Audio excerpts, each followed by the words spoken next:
पूरा पखवाड़ा बीत गया, सामान सस्ते और तुमने खबर पाई है आज मुझसे। मैं तुम्हारे राज में खाती पहनती हूँ, इसलिए सच कहने में मुझे कोई दोष नहीं है। यदि मैं कुछ बनाकर झूठ कहती होंगी तो विधाता मुझे दंड देगा। यदि कल राम को रास तिलक हो गया तो तुम्हारे लिए विधाता ने विपत्ति का बीज बो दिया। मैं यह बात लकीर खींचकर बलपूर्वक कहती हूँ कि हे भामिनी, तुम तो अब दूध की मक्खी हो गई हो। जो पुत्र सहित कौशल्या की चाकरी बजाओगी तो घर में रह सकोगी, अन्यथा घर में रहने का दूसरा उपाय नहीं। कद्रू ने विंता को दुख दिया था, तुम्हें कौशल्या देगी। भरत कारागार का सेवन करेंगे, जेल की हवा खाएंगे और लक्ष्मण राम के नायाब सहकारी होंगे। कैकई मंथरा की कड़वी वाणी सुनते ही डरकर सूख गई। कुछ बोल नहीं सकती, शरीर में पसीना हो आया और वह केले की तरह कांपने लगी। तब कुबरी अर्थात मंथरा ने अपनी जीभ दांतों तले दबाई। उसे भय हुआ कि कहीं भविष्य का अत्यंत डरावना चित्र सुनकर कैकई की हृदय की गति न रुक जाए, जिससे उल्टा सारा काम बिगड़ जाए। फिर कपट की करोड़ों कहानियां कह कहकर उसने रानी को खूब समझाया कि धीरज रखो। कैकई का भाग्य पलट गया, उसे कुचाल प्यारी लगी। वह बगुली को हंसिनी मानकर, वैरिणी को हित मानकर उसकी सराहना करने लगी। कैकई ने कहा, मंथरा सुन, तेरी बात सत्य है। मेरी दाहिनी आंख नित्य फड़का करती है। मैं प्रतिदिन रात को बुरे स्वप्न देखती हूँ, किंतु अपने अज्ञानवश तुझसे कहती नहीं।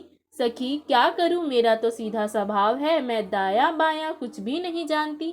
अपनी चलते अर्थात जहाँ तक मेरा वश चला, मैंने आज तक कभी किसी का बुरा नहीं किया। फिर न जाने किस पाप ने मुझे एक ही साथ यह दुष्ट दुख दिया। मैं भले ही नैहर जाकर वहीं जीवन बिता दूंगी, पर जीते जी सौत की चाकरी नहीं करूंगी।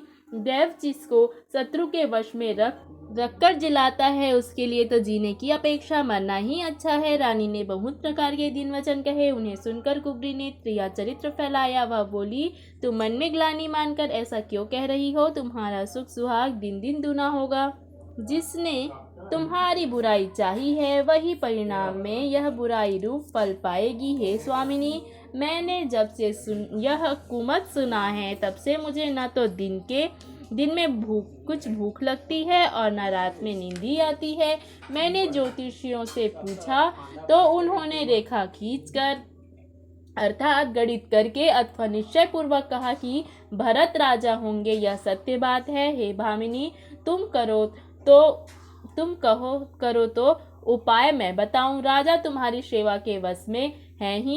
कैकई ने कहा, मैं तेरे कहने से कुएं में गिर सकती हूँ, पुत्र और पति को भी छोड़ सकती हूँ। जब तू मेरा बड़ा भारी दुख देखकर कुछ कहती है तो भला मैं अपने हित के लिए उसे क्यों ना करूँगी। कुबरी ने कैकई को सब तरह से कबूल करवा कर कपट रूपी छुरी को अपने कठोर हृदय रूपी पत्थर पर टेया अर्थात उसकी धार को तेज किया। रानी कैकई अपने निकट के दुख को कैसे नहीं देखती, जैसे बलि का पशु हरी हरी घास चरता है। मंथरा की बातें सुनने में तो कोमल है, पर परिणाम में कठोर अर्थात भयानक है, मानो वह शहद में घोलकर जहर पिला रही हो। दासी कहती है, हे स्वामिनी, तुमने मुझको एक कथा कही थी, उसकी याद है कि नहीं? तुम्हारे 2 वरदान राजा के पास धरोहर है, आज उन्हें राजा से मांगकर अपनी छाती ठंडी करो। पुत्र को राज्य और राम को वनवास दो और सौत का सारा आनंद तुम ले लो। जब राजा राम की सौगंध खा ले तब वर मांगना, जिससे वचन न टलने पाए। आज की रात गुजर गई तो काम बिगड़ जाएगा। मेरी बात को हृदय से प्रिय समझना। पापिनी मंथरा ने बड़ी बुरी घात लगाकर कहा, कोप भवन में जाओ, सब काम बड़ी सावधानी से बनाना, राजा पर जैसा विश्वास न कर लेना। कुबरी को रानी ने प्राणों के समान प्रिय समझकर बार बार उसकी बड़ी बुद्धि का बखान किया और बोली, संसार में तेरे समान हितकारी कोई नहीं, तू मुझ वही जाती हुई के लिए सहारा हुई है। यदि विधाता कल मेरा मनोरथ पूरा कर दे तो हे सखी, मैं तुझे आंखों की पुतली बना लूं। इस प्रकार दासी को बहुत तरह से आदर देकर कैकई को भवन में चली गई। विपत्ति बीज है, दासी वर्षा ऋतु है। कैकई की कुबुद्धि उस बीज के बोने के लिए जमीन हो गई। उसमें कपट रूपी जल पाकर अंकुर फूट निकला। दोनों वरदान उसे अंकुर के 2 पत्ते हैं और अंत में इसके दुख रूपी फल होगा। कैकई कोप का सब साज सच कर कोप भवन में जा सोई। राज्य करती हुई वह अपनी दृष्टि बुद्धि से नष्ट हो गई।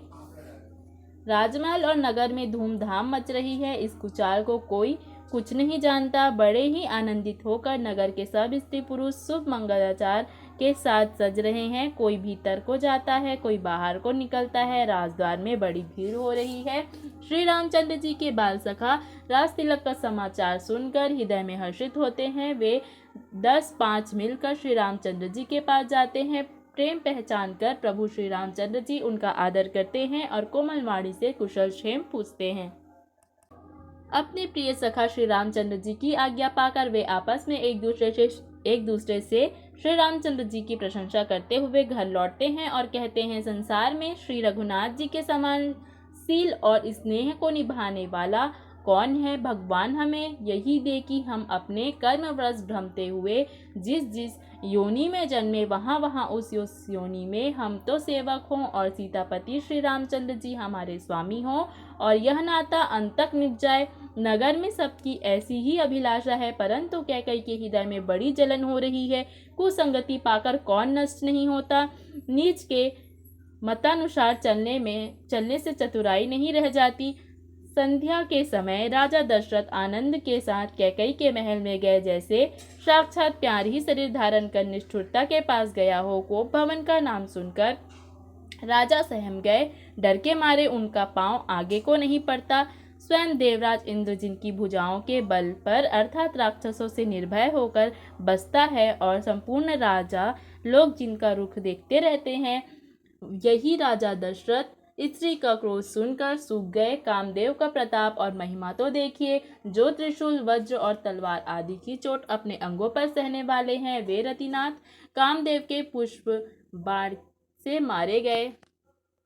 राजा डरते डरते अपनी प्यारी कैकई के पास गए। उसकी दशा देखकर उन्हें बड़ा ही दुख हुआ।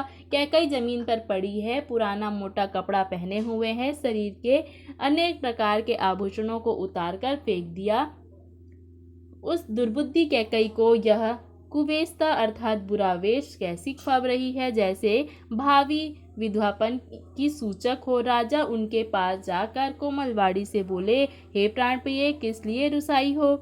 हे रानी, किस लिए रूठी हो? यह कहकर राजा उसे हाथ से स्पर्श करते हैं तो वह उनके हाथ को झटक कर हटा देती है और ऐसे देखती है जैसे क्रोध में भरी हुई नागिन क्रूर दृष्टि से देख रही हो। दोनों वरदानों की वासनाएं उस नागिन को 2 जीभ हैं और दोनों वरदान दांत हैं। वह काटने के लिए मर्म स्थान देख रही है। तुलसीदास जी कहते हैं, राजा दशरथ होनहार के वश में होकर इसे इस प्रकार हाथ झटकने और नागिन की भांति देखने की कामदेव की क्रीड़ा ही समझ रहे हैं। राजा बार बार कह रहे हैं, हे सुमुखी, हे सुलोचनी, हे कोकिल बयनी, हे गजगामिनी, मुझे अपने क्रोध का कारण तो सुना। हे प्रिय, किसने तेरा अनिष्ट किया? किसके 2 सिर है? यमराज किसको लेना अर्थात अपने लोक को ले जाना चाहते हैं? यह कह किस कंगाल को राजा कर दूं या किस राजा को देश से निकाल दूं? तेरा शत्रु अमर अर्थात देवता भी हो तो मैं उसे मार दूं। बेचारे कीड़े मकोड़े सरीखे नर नारी तो चीज ही क्या है? हे सुंदरी, तू तो मेरा स्वभाव जानती ही है कि मेरा मन सदा तेरा मुख रूपी चंद्रमा का चकोर है। हे प्रिय, मेरी प्रजा, कुटुंबी, सर्वस्व संपत्ति, पुत्र, यहाँ तक कि मेरे प्राण भी, ये सब तेरे वश के अधीन है। यदि मैं तुझसे कपट करके कहता हूँ तो हे भामिनी, मुझे 100 बार राम की सौगंध है, तू हंसकर प्रसन्नता पूर्वक अपनी मनचाही बात मांग ले और अपने मनोहर अंगों को आभूषणों से सजा। मौका